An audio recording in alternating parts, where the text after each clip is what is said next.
Do you know about what is crypto currency? और आज हम बात करने वाले हैं बिटकॉइन के हवाले से और बिटकॉइन की हिस्ट्री के बारे में।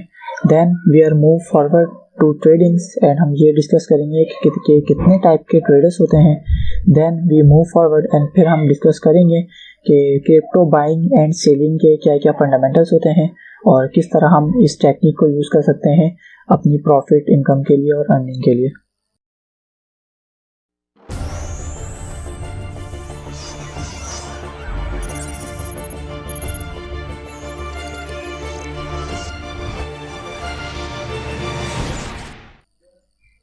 सो this is Mohammad Ahmed here and आज हम डिस्कस करने वाले हैं क्रिप्टो करेंसी के बारे में और बिटकॉइन के हवाले से।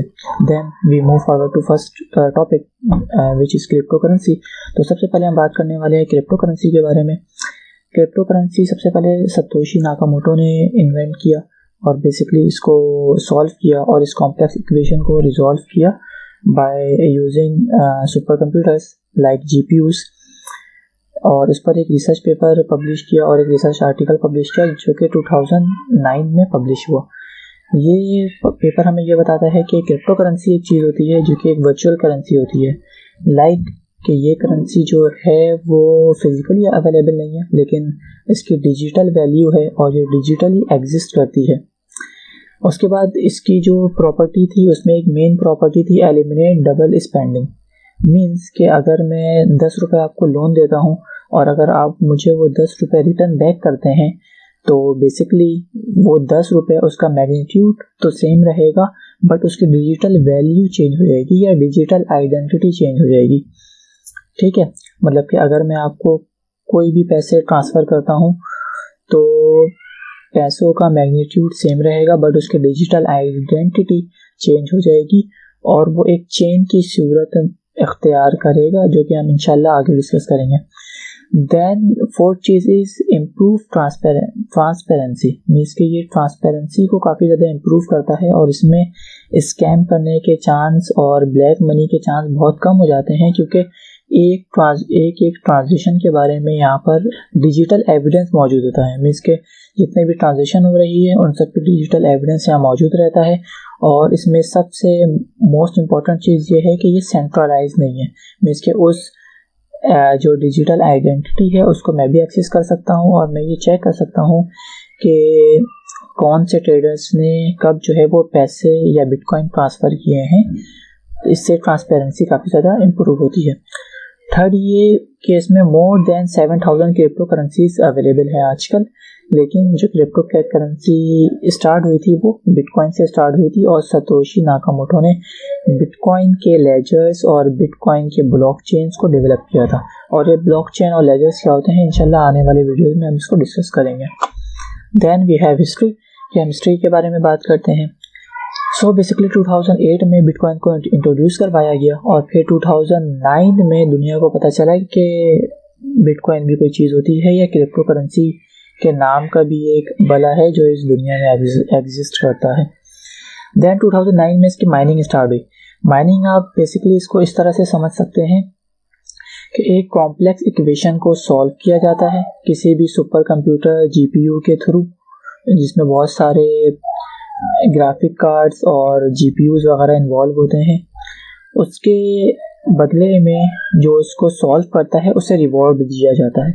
रिवॉर्ड जो होता है वो बिटकॉइन के थ्रू आपको दिया जाता है। मीन्स कि आप एक पर्टिकुलर ब्लॉकचेन को सॉल्व करो और इतने बिटकॉइन ले लो। तो इसको हम आगे और मज़ीद डिस्कस करेंगे। देन वी हैव 2011 में एक बिटकॉइन की जो वैल्यू थी वो $1 के बराबर हो गई थी। मीन्स कि अगर आपको एक बिटकॉइन लेना है तो आपको $1 स्पेंड करने पड़ेंगे। देन मार्केट बहुत ज़्यादा बिल्ड हुई 2016 में, क्योंकि जब दुनिया को पता चला कि ये बिटकॉइन तो बिल्कुल गोल्ड की तरह है कि गोल्ड की जिस तरह से सप्लाई कम होती है तो इसकी वैल्यू काफ़ी ज़्यादा इंक्रीज हो जाती है। तो फिर लोगों ने इस पर स्पेंड करना शुरू किया और इसको एज अ एसेट समझा और इस पर इन्वेस्टमेंट करना शुरू किया। तो आज 2021 में 1 बिटकॉइन जो है वो $42,000 का है और ये $42,000 की जो मैं बात कर रहा हूँ फरवरी 2021 की बात कर रहा हूँ। Then we have move forward, और उसके बाद हमारे पास आते हैं कि ट्रेडिंग क्या चीज़ होती है। ट्रेडिंग बेसिकली ये चीज़ होती है कि आपके पास एक कुछ भी गुड्स है, सामान है, सर्विसेज हैं, आप उससे सेल आउट करते हैं जिससे दूसरों को वैल्यू प्रोवाइड करते हैं, और उसके रिवॉर्ड में आप उनसे पैसा चार्ज करते हैं या आप उससे मनी चार्ज करते हैं। सो बेसिकली ये ट्रेडिंग होती है। इस ट्रेडिंग को किस तरह से हम बाय, सेल और प्रॉफिट में इन्वॉल्व करते हैं, इसको हम आगे देखते हैं। बट सबसे पहले हम ट्रेडिंग डिटेल्स के बारे में बात करेंगे, क्योंकि कितने तरह के ट्रेडर्स होते हैं, या आप ये समझ लें कि कितने तरह के इन्वेस्टर्स होते हैं जो कि डिफरेंट मार्केट में इन्वेस्ट करते हैं।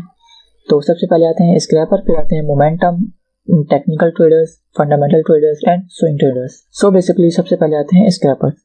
स्क्रैपर्स वो लोग होते हैं जो कि लो रिस्क के ऊपर काम करना चाहते हैं, ताकि उनकी जो वैल्यू है, उनकी जो एसेट है वो रिस्क फ्री हो। लेकिन उसका नुकसान क्या होता है कि उन्हें प्रॉफिट भी स्मॉल मिलता है। तो ये लोग उससे बचने के लिए क्या करते हैं कि ये लोग डिफरेंट मार्केट शेयर पर अपने अमाउंट को इन्वेस्ट करते हैं, ताकि लो रिस्क पर लो प्रॉफिट गेन हो, बट ये एक स्टेबल और रिस्क फ्री एनवायरनमेंट हो। Then we have momentum tradings या मोमेंटम ट्रेडर्स आप इसको कह सकते हैं। ये बेसिकली वो लोग होते हैं जो कि मार्केट वैल्यू को चेक करते हैं कि मार्केट कहाँ पर जा रही है, और जहाँ पर क्राउड मूव करता है ये भी वो लोग वहीं पर मूव करना शुरू कर देते हैं और क्राउड को फॉलो करने लगते हैं। सो बेसिकली ये वो लोग होते हैं कि जब मार्केट डाउनफॉल पर आती है तो ये लोग अपने एसेट्स को सेल आउट कर देते हैं और नए मार्केट शेयर को परचेज कर लेते हैं। तो ये डिफरेंट टाइप के लोग होते हैं जो कि एक क्राउड में मूव करते हैं, या जहाँ पर दुनिया जा रही होती है वहीं पर ये मूव करते हैं।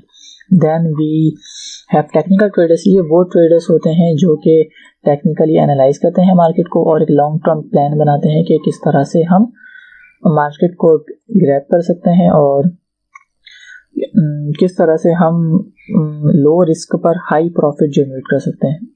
सो बेसिकली ये टेक्निकल ट्रेडर्स होते हैं जिनकी कुछ खसूसियात होती हैं। सबसे पहले वो चेक करते हैं लाइन ऑन स्टॉक को, कि ग्राफ कहाँ मूव कर रहा है, लाइन कहाँ जा रहा है हमारे स्टॉक के मार्केट का। और सेकंड इज दैट कि वो ग्राफ इंडेक्स को रीड करते हैं और सिग्नल को प्रेडिक्ट करते हैं कि किस टाइम पर हमें इन्वेस्ट करना चाहिए और किस टाइम पर हमें मार्केट से अपने एसेट को विड्रॉ करवा लेना चाहिए। सो ये वो लोग होते हैं और ये काफ़ी टेक्निकल पर्सन होते हैं। ये लोग हाई रिस्क और हाई प्रॉफिट के ऊपर काम कर रहे होते हैं। फंडामेंटल ट्रेडर्स, ये वो लोग होते हैं जो कि मार्केट को एग्जामिन कर रहे होते हैं और चेक करते हैं कि मार्केट कहाँ मूव कर रही है, बट ये लोग एक पर्टिकुलर इवेंट को फोकस करते हैं और उस इवेंट के थ्रू अपने शेयर्स को सेल या बाय करते हैं।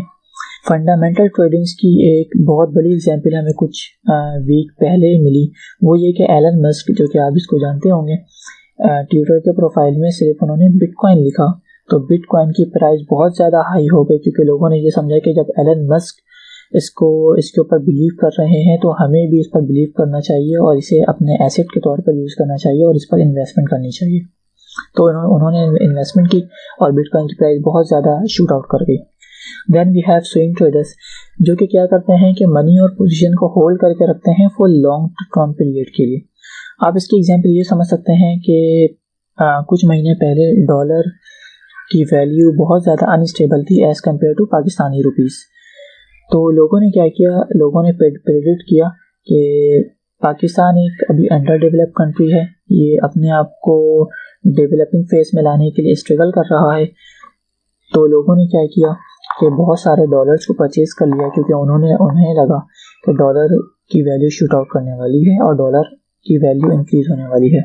तो उन्हें फ़ायदा क्या हुआ कि जब पाकिस्तानी रुपीस की वैल्यू कम हुई और डॉलर की वैल्यू हाई हुई तो उन्होंने डॉलर को दोबारा रीसेल करके बहुत सारा प्रॉफिट जनरेट किया।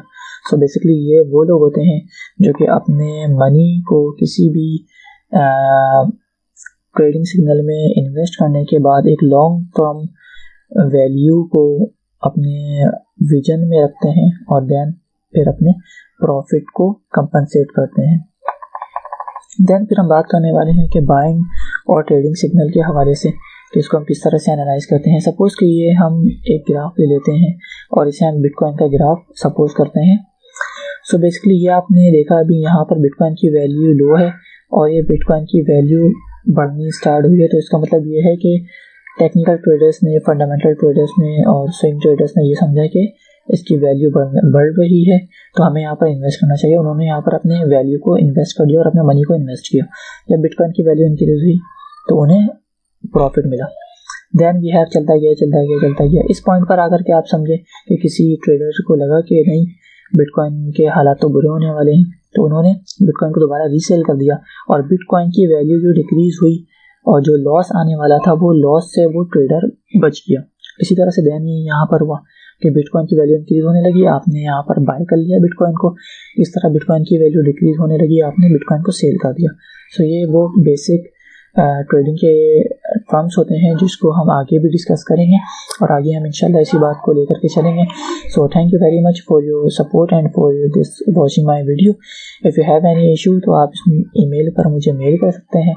अगर आपको कोई क्यूरीज है तो आप मुझे कमेंट सेक्शन में लिख सकते हैं और वहाँ पर मुझे आगाह कर सकते हैं अपने फीडबैक का।